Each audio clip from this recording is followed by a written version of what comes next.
superficial level. Much more important, though, is that it's a coming-of-age story. It's a coming-of-age story for Chetna, who goes from being a meek and not particularly accomplished young woman to someone who is a force of nature, essentially. It's also a love story between this young woman and a journalist who is out to exploit her. It's the story of a family that has a gift that is now outdated, because hanging is not really a profession anymore, as different people in the book keep reminding us. And in the midst of all of this, louder than all of this, and these are all very loud voices within the novel, in the midst of all of this is the war cry that Hangwoman is. Because ultimately Hangwoman looks at something very, very basic and timeless. It's the relationship and the power struggle between the masculine and the feminine in our society. And it comes up in the stories of the present, it comes up in the legends of the past, it comes up in every little detail that Chetna tells us about her life and the legacy that she has inherited in terms of stories.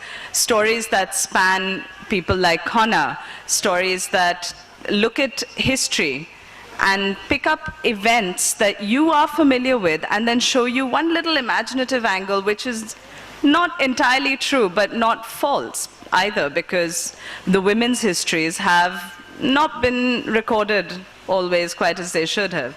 So these embedded histories come out, and all of these come together to give us a sense of something that I think Mira put it best, which is that man is an attitude and a woman is a condition. What we get in Hangwoman is the changing condition of what makes a woman, where the constraints can be snapped, how the constraints can be snapped, the strength that has survived despite all of these repressive systems within which we work. So you have people like Annapurna, a character that of one of Chetna's ancestors, who started to smile for no reason, and that unnerved the hell out of everybody. Why is a woman smiling? And why is there no explanation? It didn't strike anybody that a woman may not need a reason to smile, and that it is not questionable for someone to smile. But for a woman it is, because happiness and that freedom that is embodied in someone who's just sitting there and not given the permission to smile, and they smile, and no one can deal with it.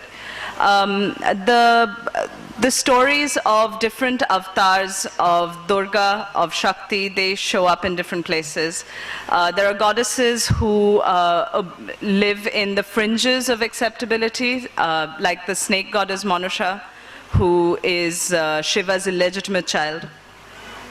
She comes up. All of these women are part of Chetna's history. And not just Chetna's, they are part of all our histories.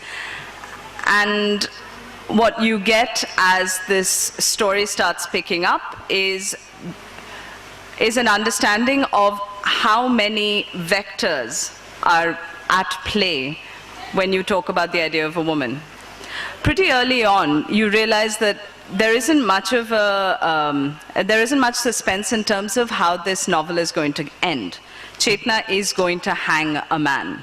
And that in itself may be something that, takes a while for people to wrap their heads around, because, she's a young woman in her early 20s, she's attractive, as every other person keeps saying in the book, how are you going to kill a man? How will you feel to kill a man? And she's smarter than most of the people who question her. But and so she comes up with politically correct answers, like, it's not, I'm not killing a man, it's the government that's telling me to do so, and all of that.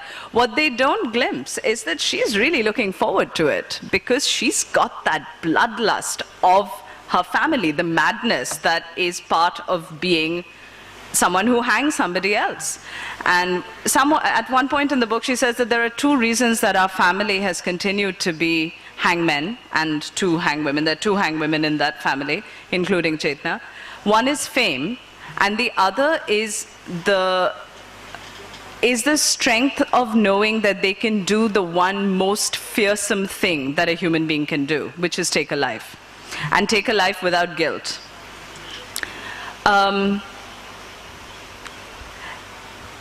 So we know that Chetna is going to hang a man. We know that she's also going to probably enjoy it. How these circumstances are going to work out, how she's going to negotiate both her dominating and violent father, as well as an exploitative journalist who lives up to every terrible thing that you have ever thought of about the media, while being good looking, which is not something we can say about the media most of the time. But anyway, how is she going to negotiate this journalist who wants to exploit her? How is she going to negotiate her father who wants to control her and get really more acclaim and money for himself? This is the story of Hangwoman as a plot. What is happening in the book, though, is that it's a history, and it's an imagined history of all the stories that we have started to suppress with greater and greater strength as patriarchal stuff becomes stronger. It's a kind of book that you read like you would read both a fairy tale as well as a news report, and that's very rare. Very few people can write in a way that feels both simultaneously so real and so palpable that you have to take a pause after a sentence or two, and at the same time is so magical and lyrical in its language that you feel like you're listening to a story, which Chetna is frequently. The reason she keeps listening and telling stories, much to the confusion of a lot of people, they're very tense moments. Like at one point, this journalist and she are in a house, in a bedroom, and there's something that could, I suppose, be called seduction happening. And she starts telling him a story, and he cannot wrap his head around the idea that at this point, she wants to tell him a story. But when else do you? She's discovering herself, and she's finding parts of the past that she didn't know resurface in her. Whether they're legend or they're history, they inform Chetna as she is now. And what she as she understands more about herself, what she realizes is also how people see her, which is why the subtitle of the book is really quite telling. It's called Everybody Loves a Good Hanging. Everybody loves that spectacle. Everybody loves watching this violent, gruesome act that not all of us would be capable of doing, perhaps, and certainly not be able to do with as much precision. But while we're all watching, the act of being witness makes us part of these histories that we tend to forget. And Hangwoman reminds us of them. So thank you for writing this.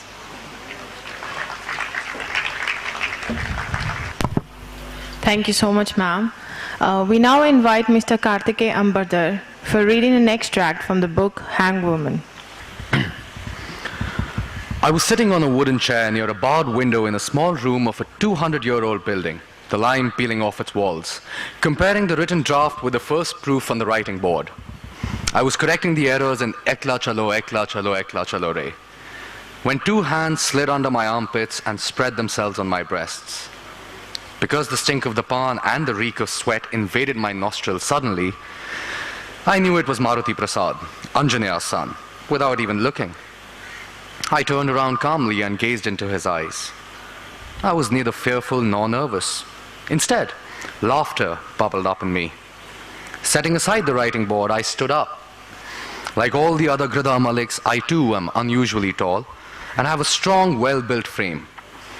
He was a couple of inches shorter than me when I stood up. Very slowly, I took the dupatta off my chest.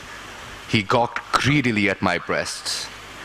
I tied a noose in the bat of an eyelid and, smiling at him, put it around his neck like a marriage garland.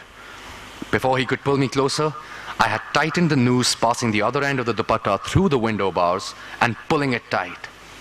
His mouth gaped open, his eyes popped, his tongue protruded, and pan juice flowed from it like blood. He struggled hard, but I took all that force on my left arm. He thrashed about desperately, his eyeballs bulged and his tongue hung close to his chin. Slowly, I eased my grip. He collapsed, panting, barely conscious.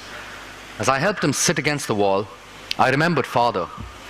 Whenever he had to answer questions posed by journalists, Father would ask afterwards, "Isn't that one thumping line?" I too felt like pitching one. So I said to him, "The hangman's rope is not meant to tie the cow." He looked at me, opening his drooping eyelids. Weak, they closed again. As I untied the noose from his neck and shook it to make a dupatta again, I also let him know. To kill a cock, you don't need a hangman. That was a terribly hot summer. The sun blazed at 45 degrees Celsius or more. The heat in the summer did not affect me. But as I walked from the press to the bus stop and got on to bus number 22, a tightened noose hung around my neck. I was afraid to look at my own hands. I had not realized that my hands were so strong, so rough. I had Ma's fair skin and a thick curly hair. But that moment, I yearned for a short, frail figure too. Thakuma was at the Kali temple as usual when I reached home. Ma had gone to Dum Dum to see her niece's baby. When Ramuda inquired with his eyes why I was home early, I told him, "I proved that I'm Grida Malik's daughter." Hearing me, Father came in from the other room. I had to tell him that Maruti Prasad had tried to molest me. He didn't believe me. Red and yellow hues flashed on his dark face. Then his eyes filled with tears. He went out of the room as if to calm the storm within. Ramuda looked at me, deep sympathy in his eyes. After some time, Father returned. "How did you make that noose?" His normally resonant voice sounded weary. I looked at Ramuda, picked up my dupatta again and tied a noose. Father took it in his hand and gave it a good look. Surprise dawned in his red bulging eyes. I put it around my neck.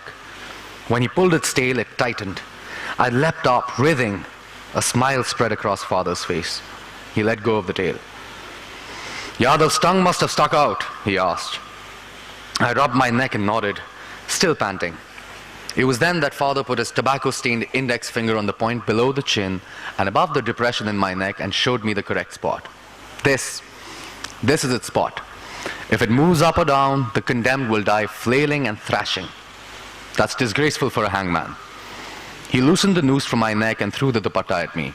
Anyway, my employment ended that day. Father did not allow me to go out alone after that. On that day, 18th May, when Father returned at sundown in the police jeep, I realized that I was wearing the same dupatta that had tightened around Maruti Prasad's neck. In the past 5 years, I had been able to buy just 1 or 2 new sets of clothes. Father came in looking vexed and tired, and fully drunk. He picked a fight quite unnecessarily with Ma and retired to his room. It is the very room that you've seen in a couple of documentaries and the many TV programs that came later. Asbestos-covered roof, unplastered laterite walls, garlanded pictures of Mahadeva and Ma Kali, and also Grandfather, on the stand nailed to the western wall. On all the other walls, framed news items about Father. An iron bar that supported the walls across the room, Father's old gamcha and shirt hung on it.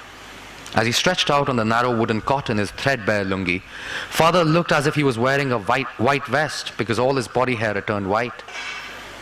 Can't believe those deceitful fellows. Don't touch even the water they offer. No rule indeed that hangmen's children should be given jobs. Playing around with Grida Malik? Father raged. I switched on the television, pretending not to hear. Sonia Gandhi had declared she did not want to become Prime Minister. A woman with a big bindi on her forehead lamented to the newsreader that the country did not have the good fortune to have another woman Prime Minister. Everyone who appeared on TV was white-skinned, pinkish. Before I could get a good look at them, Kaku called from the salon on the other side, across the wall. "Oh, Chetu!" I went outside. 2 cats had snuggled up in the cool wetness beside the washing stone. It was that moment, the one in which I stepped over the cats into the still glowering, reddish-hued summer evening, that my life turned upside down. Soon enough, I had to go to Alipore Central Jail. A man led me into a strange cremation ground in a hearse of flowers with the toes of my feet tied together. From my life thus far, I can say this much. On this earth, only love is more uncertain than death. Thank you. Thank you, Karthikeya. We now invite Ms. K.R. Meera, the author. Ms. K.R. Meera writes in Malayalam. She won the Kerala Sahitya Academy Award in 2009 for her short story, Ave Maria. She has also been noted as a screenplay writer for 4 serials. She was credited as the associate in writing for the film Ore Kadal, a national award winner. She worked as a journalist in Malaya Manorama and later resigned to concentrate more on writing. She is also a well-known column writer in Malayalam. She has won various awards and was recently honored with the prestigious Vayalar Award for the nominated book Hangwoman. We request Ms. Dipanjana and Ms. K.R. Meera to kindly discuss the book Hangwoman. So, Meera, can you take us right to the beginning and tell us a little bit about, you were going to tell us about how you started writing and why you started writing. So tell us that. That's a bit long story, I hope. It's okay. I don't think anyone minds. My friend Devika, who has translated this book and all my stories into English, has stated that her mission in this life is to liberate the best writers in our language and present them to the world. My mission in my life is then to document the lives of women in our country and save them for future generation, because I feel that it's the history of women which is the real history of any country. So that's why I wrote Arajar, or the Malayalam original of Hangwoman. When I started writing, or why I started writing, is again connected to this book, or the theme of this book. I was born and brought up in a very small village in Kerala. And in our village, our immediate neighbor was about a 5 minutes walk away from my home. And an elderly couple was living in that house. The lady of the house was Lelitha P. Nair.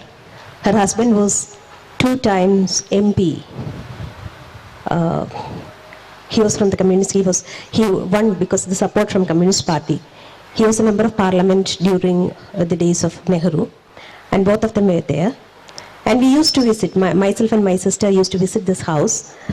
And Lelitha P. Nair was a friend of my mother's, and she was such a loving and beautiful lady that I had always respected for her cooking skills. Years passed. I became a journalist. I got married. My daughter was born. And after so many years, I visited my village and Lelitha P. Nair. When I went to her house, she had prepared a very delicious lunch for us. And after lunch, she came to me and handed over a notebook. It was a very old notebook. I could see that the pages were very old, yellowish. She told me, daughter, can you please correct these and got them published? I was really surprised, because all my childhood, I had considered this woman as a lovely housewife, a very homely person who had great cooking skills. I never knew that she could write. I just glanced through the pages and I was really shocked to find that faded purple, the blue ink had faded into purple, pale purple color, and in that she had written some of the very beautiful lines in Malayalam, poems and stories. I took the notebook, I went home and I got them composed. I took printouts and gave them for different publications. and some of them were published. After that, every night, I was working as a journalist then, my duty would extend up to 5 a.m. in the morning, depending on the shift I was working for. So some days, some nights, when I come back after my job, I'll hear the phone ringing, and I'll know that this is Lalitha P. Nair who is calling. She's calling me only to ensure one thing, to see whether I have kept this notebook safe. She would, night after night, she would call me to tell me not to lose that book. One night, I had a very hectic day, and I just entered my home and I heard the phone ringing, and I picked the receiver and she was asking, "Daughter, is the book safe? Is it with you?" And sitting there, I just started thinking about that. I was asking myself, what made this woman in the dusk hours, in the rare end of her life, worry about a notebook in which she had written something about half a century ago. She's a loving grandmother. She has been a happy wife, a happy mother, happy grandmother. And in this age, why should she worry about something she wrote so many years ago? Made me think. And then I found my notebook where I had scribbled some of stories and poems. And that night I realized that this notebook would be the most valuable possession in my old age. So that's why I started writing, because I knew that when I too become an old woman, I'd be happy only by reading my own stories and not by looking into the face of my grandchildren or great-grandchildren, that I'm sure. So I became a writer for a very selfish reason. So much like that, the stories that are told in the family of the hangmen and hangwomen, they're kept with that same kind of fierce possessiveness, from the grandmother to her father to Chetna herself. They're all very, very possessive about these stories. And at one point, there's a conversation that they're having about women in history. And I think it's Chetna who says that it's not women who fear history, it's history that fears women. That's why there are so few of them in it. And when we see the characters that you've created, like Pinga Lakshmi, who's kind of crazy and the first hangwoman, they're violent, rupturing entities. So can you talk a little bit about the women that you created and why you inserted them in the places that you did? Because you insert them in very particular points in history. And you get a continuity of these mad women essentially who have led up to Chetna. Well, perceived mad. Yeah, this has always been disturbing to find that women are just wiped off from history. You look at the history of any revolution, any country, any struggle, it would be mostly women who would be at the beginning to ignite it off. But again, when you record the whole story, their names will not be there. And why is it happening?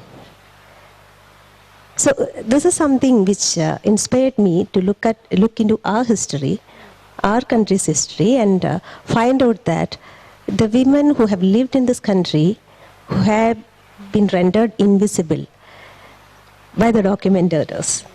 And I wanted to reconstruct, restore, regain their story, because their story is our story. And is it on? Yes, it is. And there were elements from things that were happening around you that you were feeding into it. Like you were telling me about how Annapurna, the episode of Annapurna was something that came to you from your own... Yeah, that's from my own life. So while sitting at the dining table, I just thought about one of the chapters, forthcoming chapters, which I was about to write, and I just smiled, and my husband was asking me, why are you smiling? And suddenly I was I was enraged. I became furious. No, at that time I was kind of a very difficult person while I was writing this, and I didn't like the way he popped into my brain. I said, "Yeah, You have no business being in here." yes.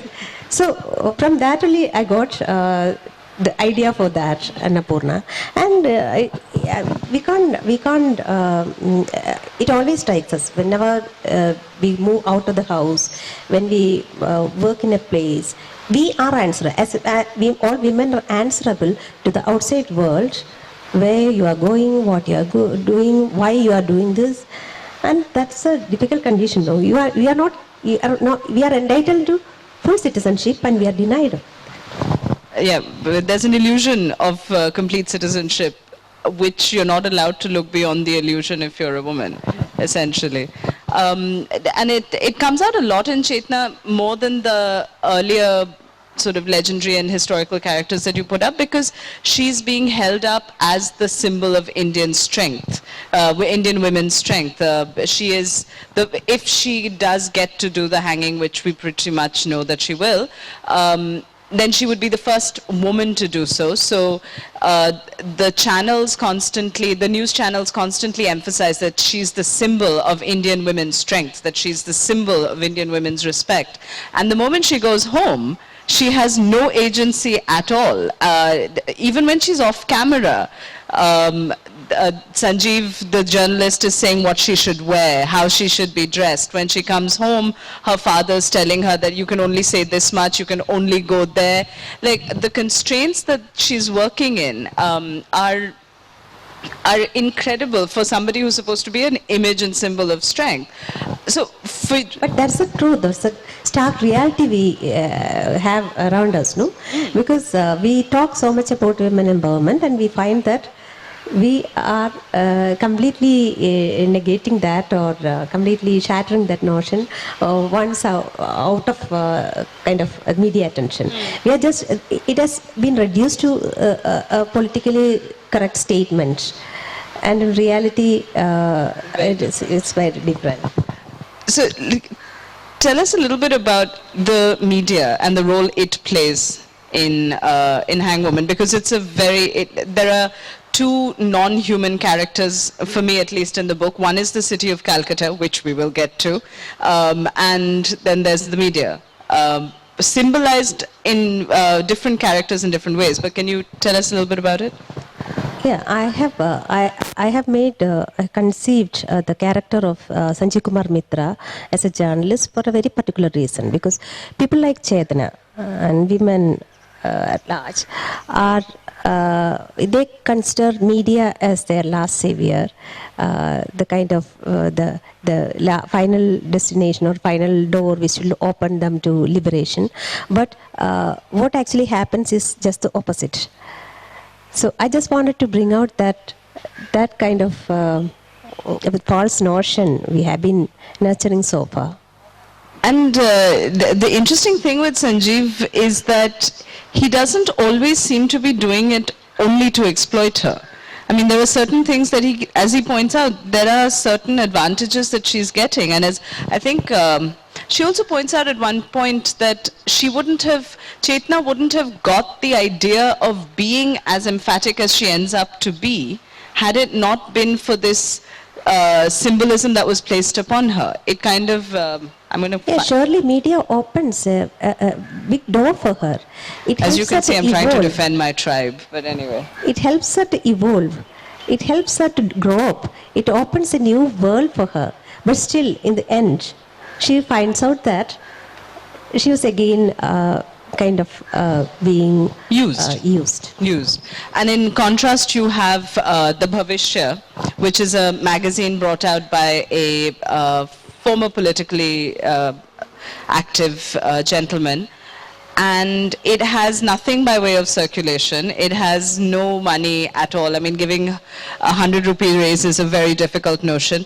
But it stands for everything that the media could do, which is actually give Chetna independence, a financial independence, maybe a little ambitious. I mean, doesn't seem like they have the money to pay, but they certainly give her a sense of independence and a sense of confidence in herself, which all of these other institutions and people around her are not able to do.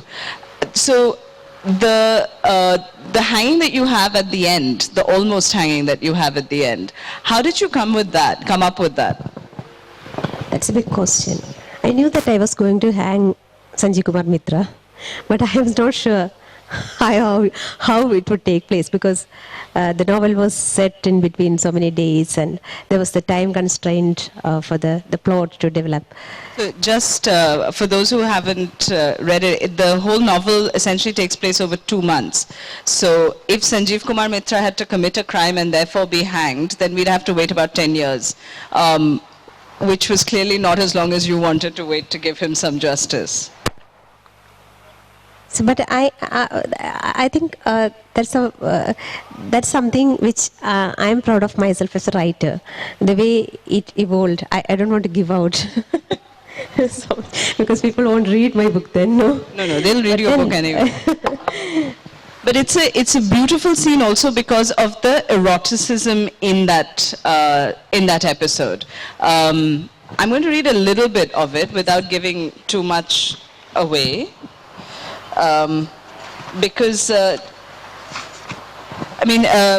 allying the death and the erotic instinct is nothing new, but just the way it happens over here is really quite beautiful.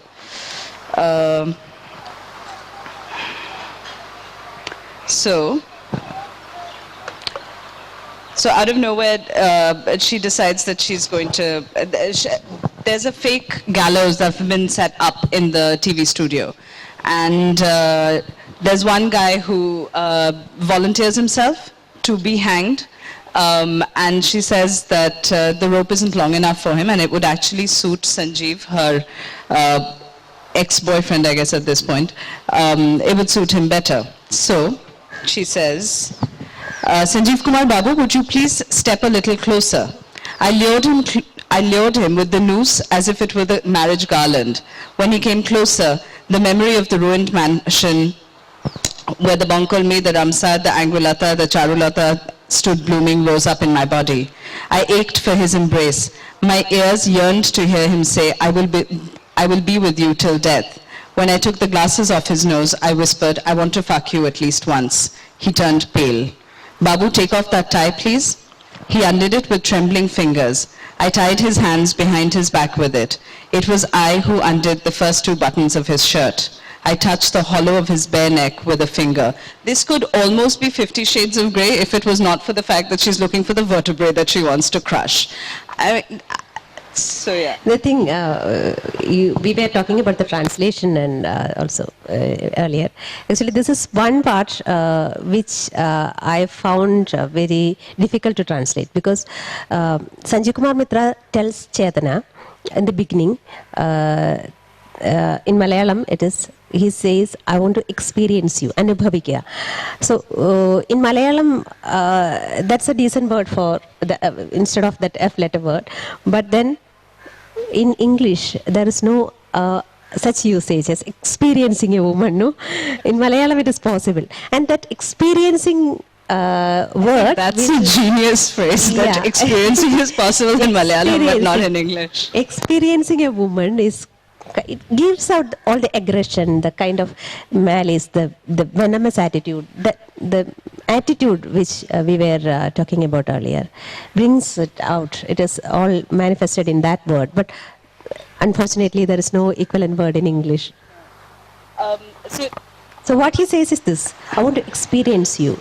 And experiencing, to experience a woman means something, it denotes all kind of patriarchal, male chauvinistic attitude in that. And it's interesting at the end because she's experiencing him through that moment when he is petrified that he's going to actually die. So the way it's not about sex, in fact. No, it's more than that. It's kind of a spiritual aggression. It's a retaliation to that spiritual aggression she was experiencing all along from this man. Yeah. And let's talk about Calcutta, which is a character in this book, and nobody who reads it would believe that you have not lived there your entire life. And this was all made up on the basis of 3 trips to Calcutta, right? 2 trips. So why Calcutta, and how did you imagine it? Yeah, Chetana, I wanted to tell the story of Indian women since many years. Chetana was there in my mind, but she was looking for a place, a job, a background. And it was then I came to know about the 2004 hanging, which happened in Calcutta, and it suddenly struck me that to tell Chetana in the backdrop of hanging would be impressive, and it would have a great impact. So I decided that Chetana was going to be a hang woman. And then I was writing this book in 2011. I was under great pressure from Malayalam weekly Madhyamam and its editor, Mr. P.K. Parakada, who himself is a writer. I had committed a novel, and they were forcing me. I was at the gunpoint to give it on time, and so I just started writing. Until then, the last hanging which took place in India was in Calcutta. So I thought Calcutta was the best backdrop because it would give, because I have imagined a hang woman. Till now, till today, we never had a hang woman in India. And it is so funny that some of the newspapers report on my book that my book is about the first female executioner in India who shot to limelight by hanging Dhananjay Chatterjee in 2004. So basically you've made non-fiction. No. This is exactly what the craft of my novel. No? I have mixed reality and fiction, and the same way media also gives it back. So I thought Calcutta would be the best backdrop, and I think that was the wisest decision I made as a writer because I wrote about Calcutta, it gained the kind of attention any novel would dream for. And you essentially imagined the whole place up on the basis of a couple of trips. Not only it's not based on imagination only. I had to research extensively. I have read each and every page of many national newspapers from 1999 to 2011. So a lot of work went into. And it's not the romanticized pretty Calcutta that we'd like to believe actually exists, which may not earn you that many Bengali fans, but it is very evocative. There is an very interesting experience. As soon as this book was out, the translation was out, I got a phone call. A woman was talking, and she was talking in Bengali. And she was talking in very fluent Bengali without any stop. And I said, I'm really sorry, I don't understand Bengali. I don't speak Bengali. Then she said, no, you have written such a book. You have written a book which loves Bengal and Bengali so much that you should have so much that we'll ignore the fact that you don't know Bengali and just pretend that you do. She's an Odissi dancer, and she's Kadambari. It's a very famous dancer. And she became the ambassador. She offered to be an ambassador for this book. You described the process of writing the book as traumatic. Why was it traumatic? It was traumatic in many ways. One thing I told you, I was writing... I was living the life of the protagonist who was living in a place unknown to me, where I have never lived for more than 10 days. And while writing this, I was not sure of anything which I wanted to write. For example, if I write Chetana is about to take her bath, I'll suddenly think, how do Bengali women take bath? Is it the same way as Malayalis do? So I just rush to the video, play some of the old Bengali movies, and we'll watch how they take bath, how they bend, how they wash clothes, how they wash plates and kitchen vessels, everything. So it was kind of a trauma in that. And I used to place Calcutta road map in front of me while writing this. And I used to Google each and everything while writing, because I wanted to be correct with every detail, because I knew that if I faltered anywhere, it will crumble the whole thing I was building up. And it does lend an incredible sense of authenticity, because the Google That's Maps... because I have been working as a journalist. I knew where to look for what I wanted, and also I had that ability to collect details. The other thing that is sort of interesting about the Calcutta that you show, which we don't see as often, is the grimy violence of it. And it's not just a political violence that we're much more used to seeing in Calcutta, with its long history of political violence continuing in the present.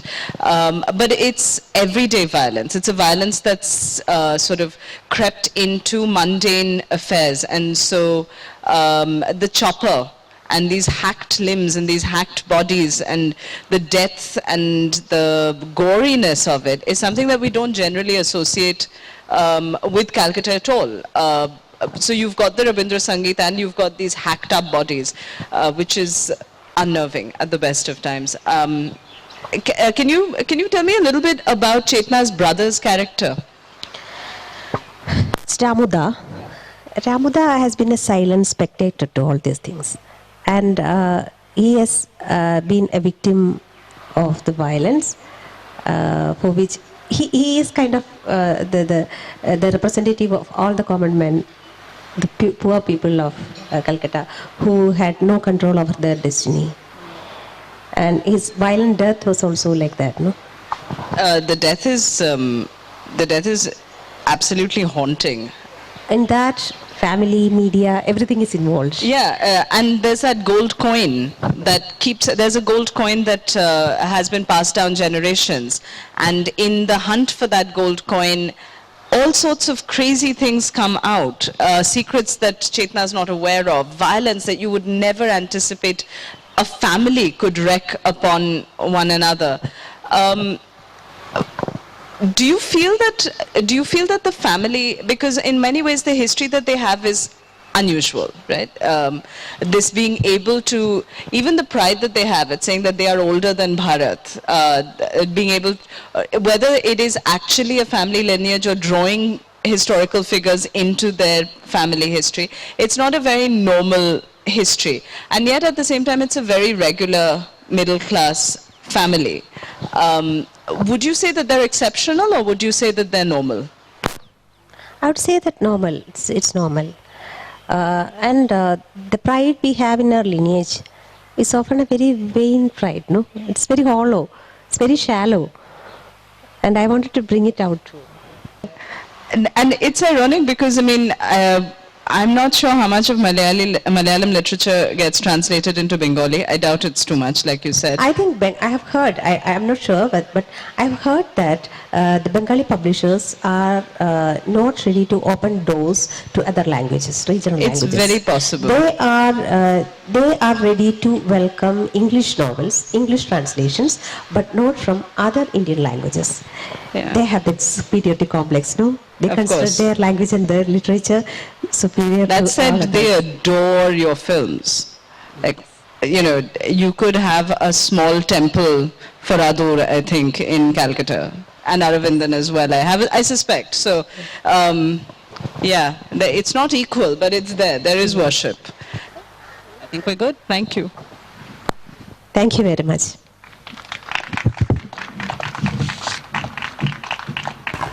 Thank you both for the superb session. We now request Mr. Altaf Tarwala to hand over a token of gratitude to Ms. Dipanjana and Ms. K.R. Meera.